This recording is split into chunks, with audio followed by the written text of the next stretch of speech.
بنگلہ دیش ایسٹ پاکستان سے 1971 میں آزاد ریاست تک کا سفر، لیکن یہ سفر شاید ناتمام ہی رہا اور اب پھر 2024 میں ایک اتھارٹیرین رجیم کے خلاف پولیٹیکل ریولیوشن کے نتیجے میں ایک بیٹر ڈیموکریٹک سٹیٹ کے ہدف کی طرف بنگلہ دیش گامزن ہے۔ یہ سفر ایک خونی جنگ سے شروع ہو کر کئی اتار چڑھاؤ سے گزرا، لیکن اب 2024 میں اسٹوڈنٹ لیڈ ریولیوشن کے نتیجے میں بنگلہ دیش ایک نئے تاریخی موڑ پر کھڑا ہے۔ میں ہوں آپ کا ہوسٹ اسد اللہ چیمہ، اور آج کی اس شارٹ ڈاکومنٹری میں ہم بنگلہ دیش کے پولیٹیکل منظرنامے کا مختصر احوال پیش کریں گے۔ Watch till the end and don't forget to subscribe. Bangladesh 1971 کی انڈو پاک وار کے نتیجے میں وجود میں آیا، ایک ناراض قوم کہ جسے پاکستان کے ڈکٹیٹر رولرز نے مسلسل مظالم کے ذریعے ایک جدا راستے کے انتخاب پر مجبور کر دیا۔ اور دوسری جانب انڈیا گویا ایسے ہی موقع کی تلاش میں تھا، اور یوں مشرقی پاکستان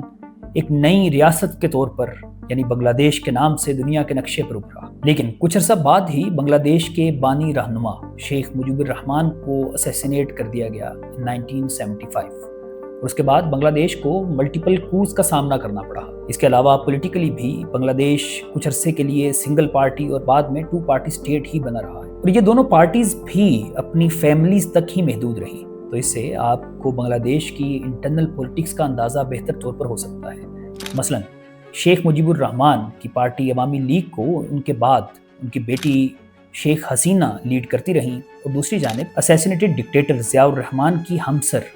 خالدہ ضیاء بنگلہ دیش نیشنل پارٹی کو لیڈ کرتی آ رہی ہیں۔ یوں ڈکٹیٹرشپ، عوامی لیگ اور BNP کے درمیان ہی بنگلہ دیش کے اقتدار کا یہ جام گھومتا رہا۔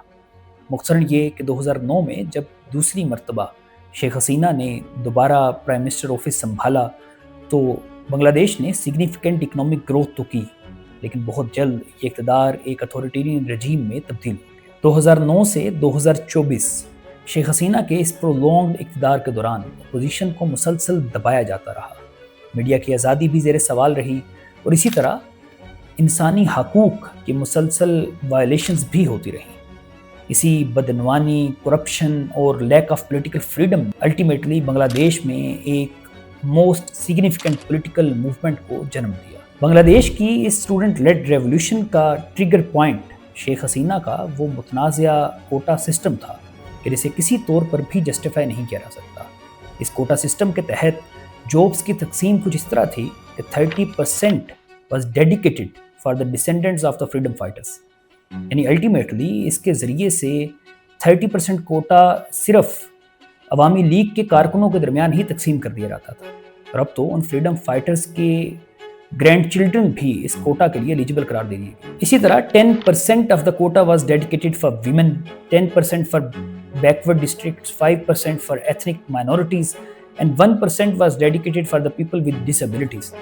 یعنی کل ملا کر 56% جابس تو اس کوٹا سسٹم کی ہی نظر ہو جاتی تھی، اور باقی 44% جابس ہی صرف میرٹ بیسڈ رہتی تھی۔ طلبہ تحریک کے زور پکڑنے کے بعد اور تمام تر حکومتی جبر اور مظالم کے سامنے ان اسٹوڈنٹس کی مسلسل استقامت کے سبب الٹیمیٹلی عدالتی فیصلے کے تحت اس کوٹا سسٹم کو تو واپس لے لیا گیا، لیکن اب بات صرف اس کوٹا سسٹم تک محدود نہیں رہی تھی، بلکہ اب اسٹوڈنٹس نے حکومتی مظالم، انسانی حقوق کی خلاف ورزیاں، کرپشن اور اتھارٹیرینزم جیسے مسائل کے سبب مکمل نظام کی تبدیلی کو ہی اپنا ہدف قرار دے دیا، اور یوں اپنی سٹرگل کو جاری رکھا اور حکومت کے سامنے ایک سیسا پلائی ہوئی دیوار بن کر کھڑے رہے، اور آخرکار شیخ حسینہ کو ان طلباء کے سامنے گھٹنے ٹیکنے ہی پڑے، اور 5 اگست 2024 کو شیخ حسینہ بنگلہ دیش چھوڑ کر انڈیا چلی گئی، اور یوں بنگلہ دیش پر عوامی لیگ کی اس حکومت کا خاتمہ ہو گیا، یا یوں کہیے کہ بنگلہ دیش کی عوام نے سینکڑوں لوگوں کی جانوں کا نذرانہ پیش کر کے شیخ حسینہ اور عوامی لیگ کی بدعنوانی، ظلم و جبر سے تعبیر حکومت کا خاتمہ کر دیا۔ لیکن اس کے بعد مستقبل کا لاہ عمل کیا ہوگا؟ اس لیڈر لیس ریولیوشن کی کامیابی کے بعد ایک بڑا ویکیوم کریٹ ہو چکا تھا، اور یہ ویکیوم دراصل لیڈرشپ کرائسس کی وجہ سے تھا، اور اس لیڈرشپ کرائسس کو ڈیل کرنے کے لیے revolutionary economist Nobel prize winner Muhammad Yunus کو واپس بنگلہ دیش بلایا گیا، اور انہوں نے اس انٹرم گورنمنٹ کا اوتھ لیا اس وعدے کے ساتھ کہ بہت جلد free and fair elections conduct کروائے جائیں گے۔ ابتدائی طور پر تو تمام سٹیک ہولڈرز آپس میں متفق تھے، لیکن جیسے جیسے وقت گزرا، الیکٹورل ریس میں تیزی آئی، پولیٹیکل پارٹیز کے درمیان ڈیفرنسز نے بھی جنم لینا شروع کر دیا۔ مثلا اسٹوڈنٹ لیڈرز نے اس بات پر اتفاق کا اظہار کیا ہے کہ الیکشن سے قبل